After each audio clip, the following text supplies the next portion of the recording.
What is going on, guys? This is Jake at That Fit Friend, and today we're going to be looking at the Under Armour Project Rock BSR 2. So this is the second shoe in the Project Rock BSR line. The first model debuted last year, and I thought it was a pretty big hit. It's basically a budget-friendly Project Rock shoe, which I like for inclusivity for everybody who wants to save a little bit of money with their training shoes and they don't feel like paying full price for the Project Rock line. It's just like how everybody doesn't feel like paying $200 for a new Kanye album. So I like this shoe because it is a budget-friendly option. So three things to like about this model, and stemming off of that budget friendliness, is I think this is a good model for a little bit of like an all-in-one style training shoe for a pretty fair price, especially for folks who really like the Project Rock line. So for $100 USD, this is a pretty good model for recreational lifting, classes, HIIT training, and more versatile training. You could even do shorter runs in this model and wear them on a daily basis, and I think they perform pretty dang well. Like, they're not going to be the most niche in nature,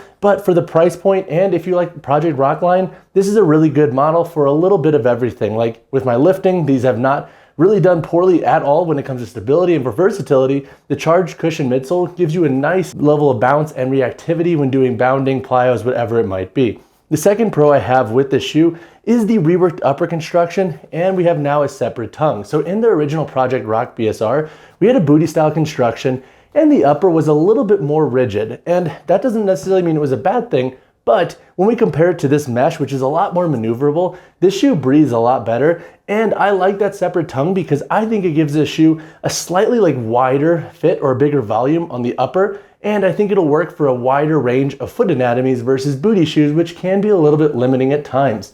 The third thing to like about this model is I like the charged cushioning midsole and the tri-base tech on the outsole. So these are both features that the original Project Rock BSR featured as well, and I think they just give this shoe a nice blend of versatility and stability. And I'm often a fan when Under Armour utilizes these shoe features in different models. So I do like that about this model. The charged cushioning midsole may not be as responsive as like a hover midsole that you get in more of the higher quality Under Armour shoes, or like more of the higher price point shoes. But honestly, I think for most folks who are going to be using this model for a little bit of everything, it will work really well for their needs. But now let's talk about some of the cons that I have with the BSR 2. So as a whole, I really like the BSR 2. However, there is a con that I could see others having with this model, and that is understanding that the shoe is not going to be your best shoe for more niche training. So while it does work in a lot of different settings, if you're wanting to go like super heavy with barbell training or use this for CrossFit workouts, you're going to be a little bit limited. With this charged cushioning midsole, you get a decent amount of stability, like trap bar deadlifting up to 455 in this model was fine. However, you do start to notice a little bit of compression up here in the forefoot just because the stack height's pretty high and you're lifting on a pretty high amount of foam. So it's not going to be the best shoe for your heavier barbell work. Then when it comes to CrossFit, we don't really have the niche construction features to really prolong this model's durability. So let's say you're using them for rope climbs and whatnot, you're not going to have additional support there when it comes to grip, but you also might have this upper break down a little bit faster because again, it is pretty lightweight. So that is something to think about. So the only real drawback to this shoe, in my opinion, is understanding that it is always going to have some limitations the more niche you go with your training. To break down the performance of the Under Armour Project Rock BSR 2, I'm going to break this section into a few different parts. We'll talk about lifting, versatile training, shorter runs, and then daily wear. Now, when it comes to lifting, I mentioned this already, but I like this model for recreational training. And I think for most lifters and athletes, you should have enough stability in this model to be fine and well on your way. So like when working up to 455 pounds in trap bar deadlifts, this model did a fine job. Like, would I go heavier than that? Probably not, because you do start to notice a little bit of compression up here in the forefoot, and when cleaning like around 225 pounds, this model once again did a pretty good job. I also like the full rubber outsole because you grip a lot of different surfaces really well. So if you want to use these for heavier machine work or just on different surfaces like turf, rubber floors, or even wooden platforms, this shoe will do a pretty good job for your lifting needs. So that being said, for recreational training, this model will be good. It's just not going to be your best for like heavier barbell work. When it comes to versatile training, I really like this model. I like the reworked upper construction, and I like the blend of that charged cushioning midsole and the tri-base tech on the outsole. You get a nice level of responsiveness in the shoe, and if you're doing plyos and whatnot, you don't really get beat up in this shoe. With the 8mm heel toe drop, I think a lot of folks will resonate with how this shoe fits and how it performs for different plyometrics, class style work, or even HIIT workouts. And as a whole, this model is pretty lightweight compared to other shoes that have like thicker midsoles, so I do think it's a really good option for versatile training. So if you're that athlete who likes likes to lift, do some versatile training on a weekly basis, the Project Rock BSR 2 I think is a really good model. For shorter runs, this model does an okay job. Like, could you get away with 1 to 4-ish miles if you're trying to hit mileage before or after your workouts? Absolutely. Would I use this for my longer runs? No, and that's because like it can be a little bit stiff, especially when breaking it in, but for shorter runs, this model works pretty well. But again, when it comes to longer runs, you might want to find something that's a bit more specific in nature for your needs. For daily wear, I also like this model. It gives you enough support and it gives you enough cushion. So it like walks this nice middle ground between being stable but also comfortable for like longer durations of wear. So if you want to wear them for errands or if you're standing all day, if you want to wear them to work, I think you'll like this model. Plus with the full rubber outsole, you should get a decent amount of durability. What I would say though is if you're wearing these outdoors in the rain or if you're getting the muddy and whatnot, just be conscious of the foam midsole here and make sure that like you dry them off or wipe them down afterwards, just so like dirt and water doesn't really break down the foam midsole in it. But that all being said, for daily wear, this model works really well, I think. And if you just want a daily driver that you can also wear to the gym, the price point's tough to beat on this shoe. So now let's answer the question, who is the Under Armour Project Rock BSR 2 best for? I think if you're a lifter that likes to vary your training on a weekly basis and you want to save a little bit of money, this model is a really good option to look into. Plus, if you like the Project Rock line, that is an added bonus because this shoe is going to be a strong performer for recreational lifting, HIIT workouts, classes, daily wear, and even shorter runs. And you're going to save a little bit of money in doing so when opting for this shoe. So that being said, if you're a lifter who varies their training on a weekly basis and you're trying to find a budget-friendly option, the BSR 2 is a good shoe to look into.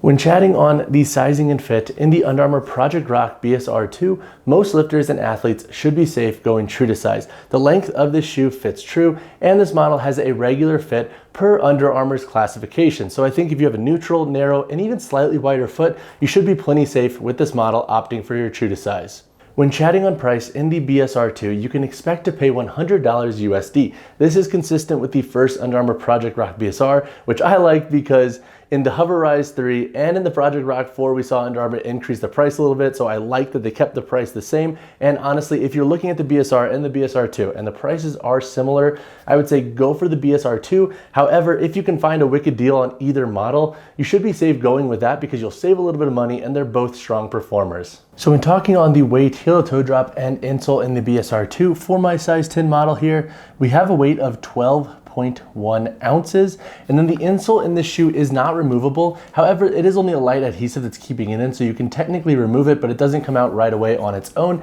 And the heel to toe drop in this model is 8 millimeters. So when going over the construction of the Under Armour Project Rock BSR 2, up here on the toe, we have an extended outsole layer that wraps up, and then we have a breathable mesh throughout the forefoot and midfoot in this model. We have a reinforced layer up here around the toe box, which I really like.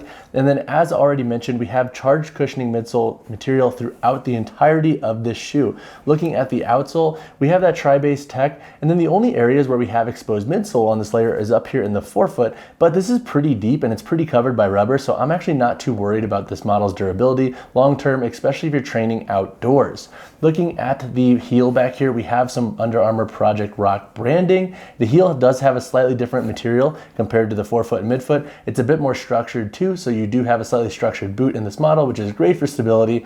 And then again, as already mentioned, we do have a separate tongue as opposed to that booty style construction that the original Project Rock BSR had. We have 5 eyelets that run up with a 6 back here for lace lock, and then one of those eyelets has like this loop here for additional midfoot support, but honestly, like, I don't think it's really doing that much. They should have added another one down here if they really wanted to lock down that midfoot, but overall, like, the stability in this model is fine, especially when it comes to like midfoot security.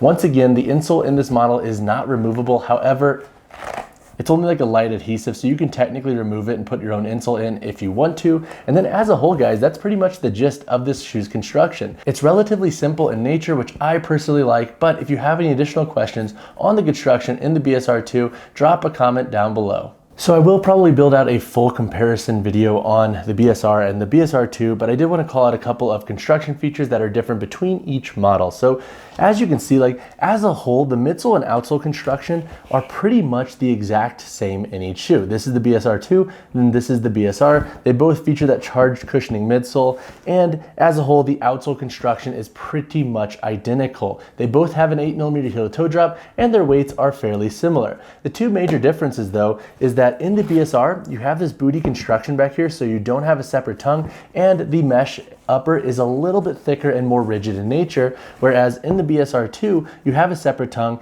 and you have a much more like maneuverable and breathable mesh. This, I think, gives the BSR2 like a feeling of a better fit, even though the last constructions in each model are pretty much identical. So that being said, if you're on the fence between each of these models, they both work really well, but I do kind of bias and like the BSR2 a little bit better just because the separate tongue and the reworked upper, I think, gives this shoe a slightly better fit overall. But the BSR is also a very strong performer, but those are the major construction differences and similarities between each model. All right, guys, that wraps up my review of the Under Armour Project Rock BSR2. If you have any questions on this model, hit me in the comments below and I will answer whatever you have, or you can reach out to me personally, whichever you prefer. And as always, guys, drop a like on the video, subscribe to the channel. I will see you in the next one.